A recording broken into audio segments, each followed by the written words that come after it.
The Galactic Council convened in the Grand Chamber of Arkvar Prime, a glittering hub of interstellar diplomacy. Representatives of countless advanced species, their forms ranging from crystalline entities to beings of pure energy, were gathered to address an unusual topic: the stubborn backwardness of humanity. Primitive, scoffed Zelnara, the arbiter of the Korath Dominion, her voice resonating in harmonic frequencies. Ballistic projectiles, chemical combustion. They cling to relics of an obsolete age. A ripple of agreement swept through the chamber.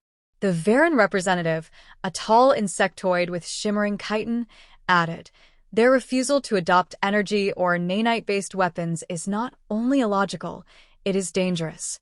Such backwardness destabilizes the galactic order." "Dangerous?" countered Ishrak, a reptilian elder from the Cytherian clade. "They barely qualify as a spacefaring species. Their outdated weapons cannot threaten civilizations like ours." And yet, interjected a calm, yet commanding voice, "their kind survives." All attention turned to Lyrian of the Zelthar, one of the oldest and most respected species. Every other species discarded primitive technology eons ago, yet humans persist with it. Why? The question hung in the air. A holographic projection activated, displaying a series of human conflicts. Scenes of archaic tanks rolling through deserts, jets streaking across skies, and infantry wielding projectile-based firearms flashed before the council. "I see no strategy here," remarked Zelnara, dismissively. But Lyrian's sharp gaze lingered on the display. "Do not mistake simplicity for lack of effectiveness." The debate intensified. Many called for intervention, fearing humanity's refusal to conform could disrupt the carefully maintained equilibrium of galactic warfare. Others saw no threat and viewed humanity as a minor nuisance. In the end, the council reached a decision. A fleet would be dispatched, not to annihilate but to demonstrate superiority. The humans would either accept the undeniable might of advanced civilizations or be forced into compliance. As the council adjourned, Lyrian remained behind, her translucent eyes narrowing thoughtfully. "Primitive, yes," she murmured to herself, "but unpredictable. I wonder, have we underestimated them?" The fleet, comprised of shimmering dreadnoughts equipped with energy-based weaponry and advanced shielding, prepared for departure. As the news spread across the galaxy, many species eagerly anticipated humanity's swift subjugation. Surely, these primitives with their outdated tools could not stand against the pinnacle of galactic engineering. But amid the confident proclamations and dismissive laughter, a seed of doubt lingered in the minds of a few. Humanity's persistence, their refusal to conform, and their inexplicable ability to survive hinted at something the Council could not fully grasp. As the fleet began its journey to Earth, Lyrian's final words to the Council echoed softly in the chamber, unheard by most. "Outdated weapons, perhaps. But remember, no blade is more dangerous than the one you don't see coming." The alien fleet emerged from the void like a shimmering wall of light, its massive ships dwarfing anything humanity had ever built. Their formation was perfect, their technology flawless. Every move was precise, every ship a marvel of advanced engineering. From orbit, they could see Earth's patchwork of defenses, outdated, crude, and scattered. To the alien commanders, it was almost laughable. The first volley came quickly, a dazzling cascade of energy beams and nanite swarms aimed at key human installations. But as the beams struck, they dissipated harmlessly, scattering across layers of reflective alloys and electromagnetic dampeners. The nanites, designed to infiltrate and disable advanced systems, found themselves confused by the sheer mechanical simplicity of Earth's defenses. On the ground, humanity struck back.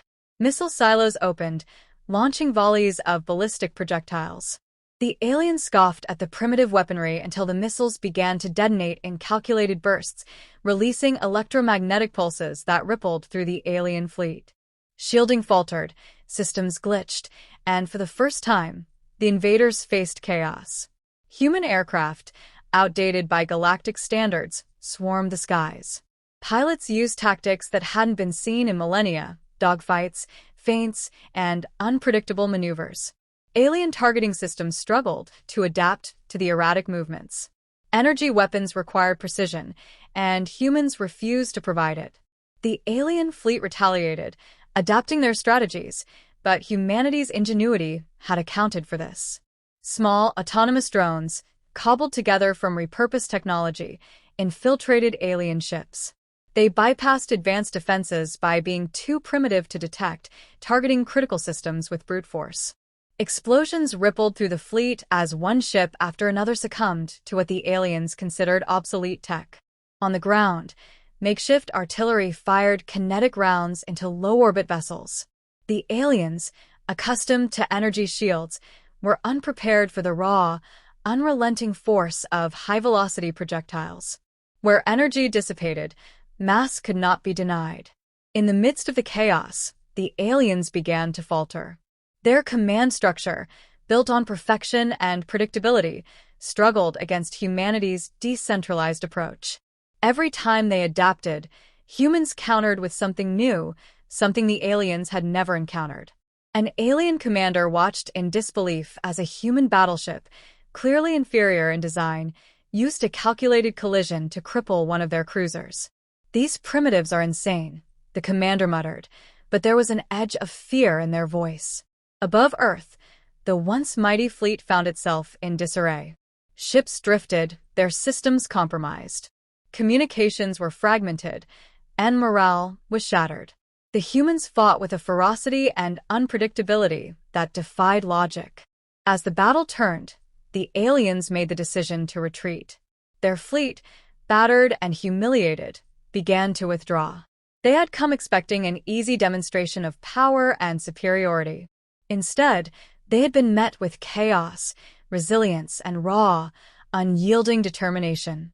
As the last of the alien ships disappeared into the void, Earth's defenders stood victorious. Their weapons were outdated, their technology crude, but their spirit and ingenuity had proven to be an unbeatable combination. Humanity had once again shown that it was not to be underestimated.